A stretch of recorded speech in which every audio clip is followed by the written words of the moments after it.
Hello everyone, good morning. Welcome to my channel Rinky's life in America. और आप लोग कैसे हो दोस्तों? मैं बिल्कुल ठीक हूँ। और आज आप लोगों के साथ एक बहुत ही स्पेशल व्लॉग्स शेयर करने वाली हूँ मैं, जो है मेरी लाइफ की कहानी।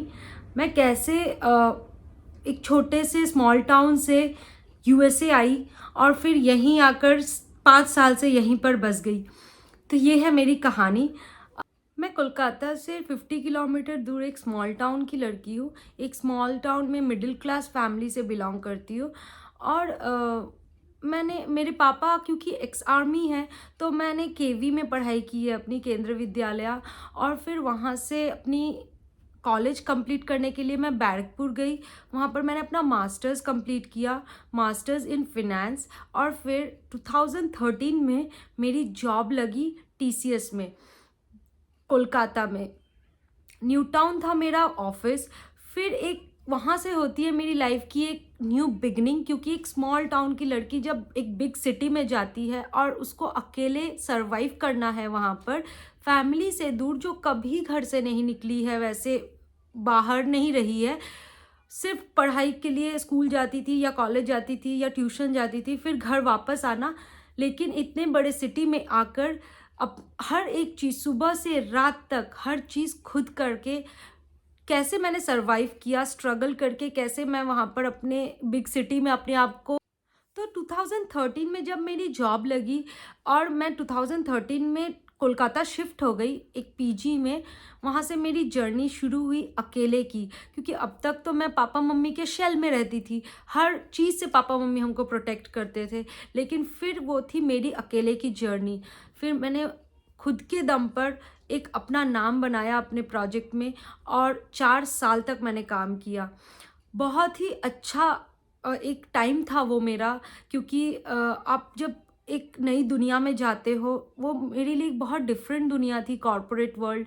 और वहाँ पर मैंने अपना पूरा 100% काम किया और अच्छा सा एक अपना आइडेंटिटी बनाया 4 साल में।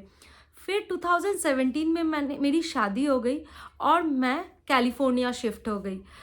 वो एक बहुत बड़ा ट्रांजिशन था मेरी लाइफ में, क्योंकि अब तक जो लड़की बहुत इंडिपेंडेंट, खुले ख्यालों वाली, हाँ, और अपने दम पर अपने पैसों पर रहने वाली, हर एक पैसे के लिए अब अपने हस्बैंड पर डिपेंड हो गई थी। नहीं, ये नहीं मैं बोल रही हूँ कि ये कोई गलत बात है, पर हर वर्किंग लेडी ये समझ सकती है कि ये जो ट्रांजिशन होता है ना, ये बहुत बड़ा ट्रांजिशन है। तो वो भी मेरे लिए भी एक बहुत बड़ा ट्रांजिशन था।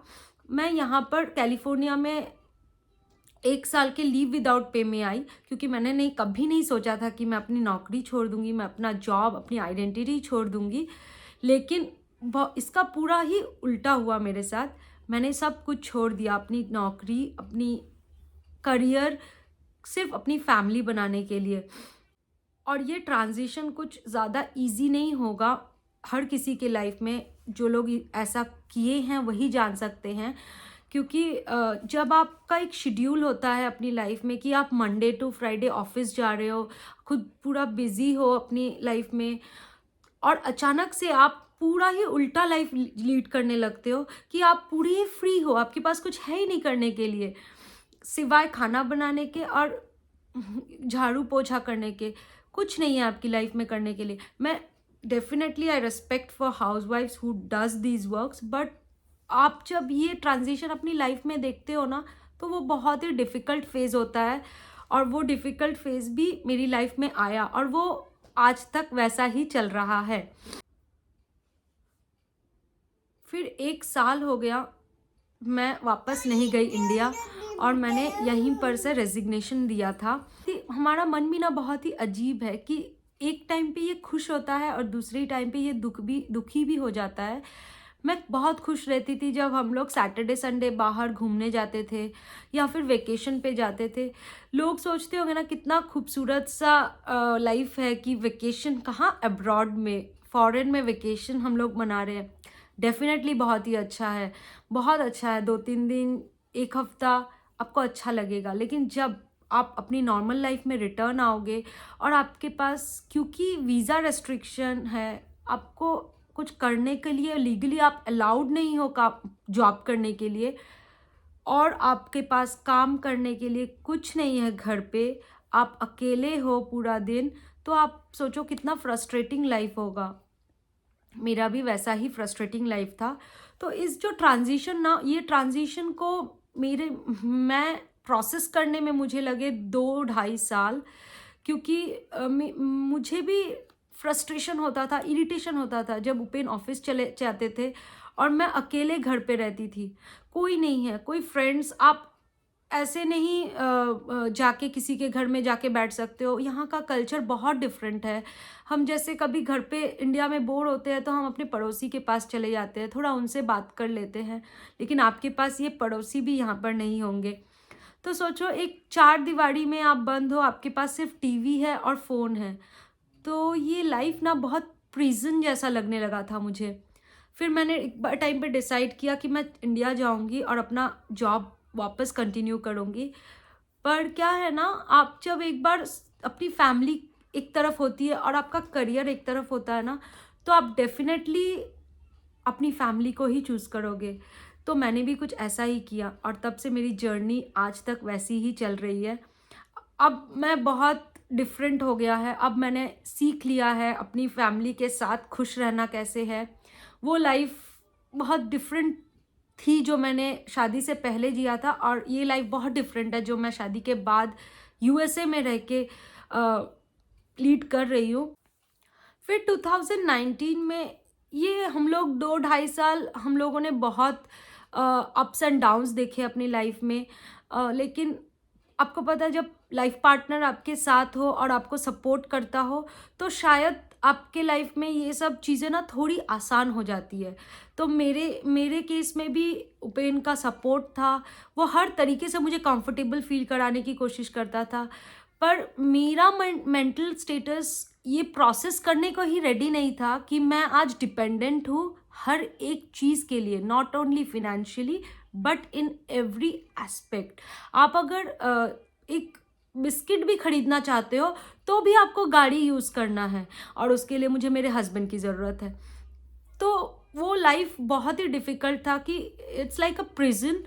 आप तभी निकल सकते हो अगर आपके साथ कोई है, क्योंकि यहाँ पर रोड्स में सेफ भी नहीं है और पब्लिक ट्रांसपोर्ट भी नहीं है। या तो पर्सनल कार ले लो, हाँ, जो कि उस टाइम पे मुझे ड्राइविंग आती नहीं थी। और फिर हर एक चीज़ के लिए, छोटी छोटी चीज़ों के लिए मुझे पेन पे डिपेंड होना पड़ा। तो ये सारी चीज़ें ना मेरे खुद के अंदर प्रोसेस होने में बहुत टाइम लग गया। 2 साल मुझे लग गए इस चीज़ को अपने अंदर प्रोसेस करने के लिए। फिर एक टाइम आया जब उपेन ने सोचा कि नहीं, ऐसे तो हम नहीं, अच्छे से नहीं रह सकते, क्योंकि अगर फैमिली में एक इंसान उतना खुश नहीं है तो डेफिनेटली वो फैमिली खुश नहीं हो सकती। फिर 2019 में उपेन ने डिसाइड किया कि हम स्विच करेंगे यहाँ पर कंपनी, ताकि जो ईएडी होता है डिपेंडेंट वीज़ा में, वो मुझे मिल सके और मैं अपना कुछ काम कर सकूँ, जॉब कर सकूँ लीगली। फिर 2019 में उपेन ने यहाँ पर कंपनी स्विच किया, हमारा ग्रीन कार्ड का प्रोसेस स्टार्ट हुआ। लेकिन ये इतना इजी भी नहीं था प्रोसेस। ऐसा नहीं कि आज किया तो हमको इमीडिएटली मिल जाएगा 2-3-4 महीने में। इस चीज़ को प्रोसेस हो के मुझ तक वो कार्ड पहुँचने में लग गए 1.5 साल। और वो 1.5 साल बहुत अप्स एंड डाउन्स तब भी थे मेरी लाइफ में। फिर कोविड था, मैं प्रेग्नेंट थी, मेरी बेबी हुई, और उस टाइम पे भी घर से कोई नहीं आ पाया। ऑल अलोन, अपने सारे लाइफ के इतने सारे प्रॉब्लम से हम दोनों अकेले लड़ते रहे। इस तरह कर कर के हमने 1.5 साल बिताया, और फाइनली 2021 को मुझे मेरा ईएडी मिला। और ईएडी मिलना एक बहुत बड़ी बात थी मेरे लिए उस टाइम पे, क्योंकि आफ्टर 3.5 years मुझे अपनी पहचान बनाने के लिए एक कार्ड मिला। समझ सकते हो कितना डिफिकल्ट होता होगा वो टाइम।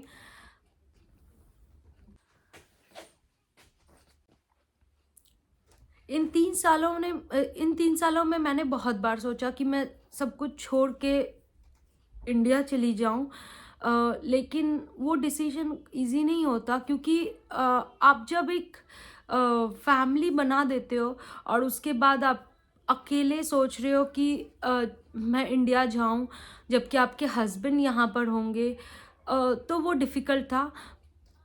इवन एक टाइम ऐसा भी आया कि उपेन ने बोला कि चलो हम सब चले जाते हैं इंडिया, कोई प्रॉब्लम तो नहीं होगा। लेकिन आपका मन भी थोड़ा लालच हो जाता है कि आप जब एक अच्छे लाइफस्टाइल में रहना स्टार्ट कर देते हो और आपको वो लाइफस्टाइल की आदत पड़ जाती है, तो डेफिनेटली वो लाइफस्टाइल इंडिया में जाके मिलना थोड़ा डिफ़िकल्ट होता हमारे लिए।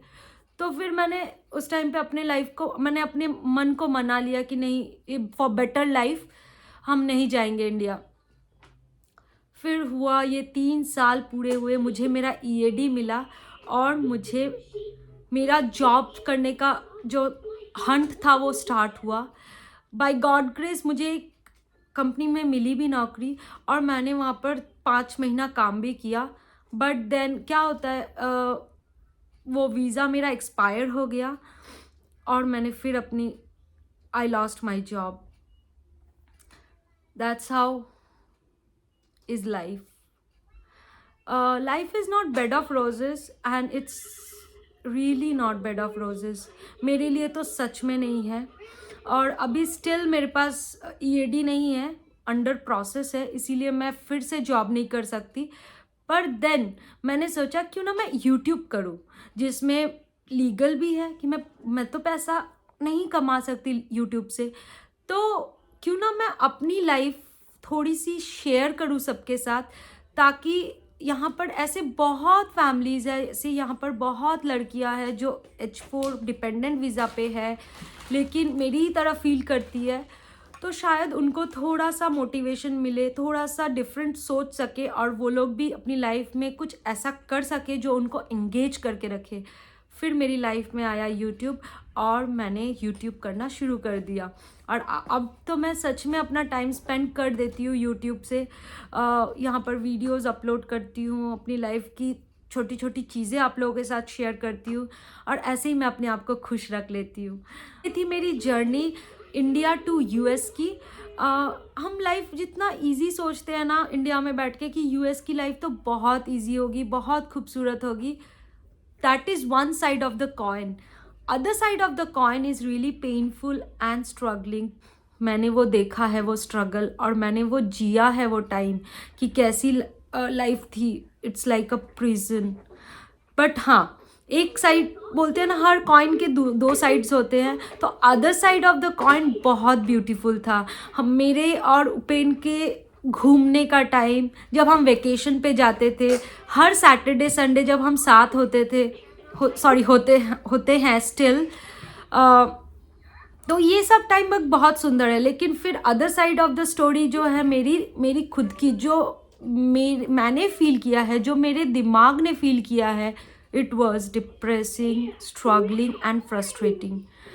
बट लाइफ में कभी भी फ्रस्ट्रेशन, डिप्रेशन को अपने आप में नहीं आना चाहिए, यही मैंने सीखा और हम आगे बढ़े खुशी खुशी, और मैंने अपना नया आइडेंटिटी बनाने के लिए ये यूट्यूब शुरू किया है।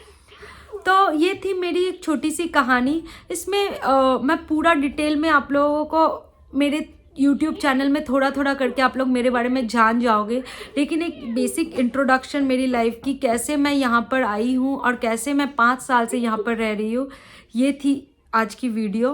तो अगर आप लोगों को अच्छा लगा हो तो प्लीज़ मुझे कमेंट में बताना, और अगर आप लोगों को जो भी चीज़ें मेरी अच्छी नहीं लगी हो तो वो भी कमेंट में बताना। बाय।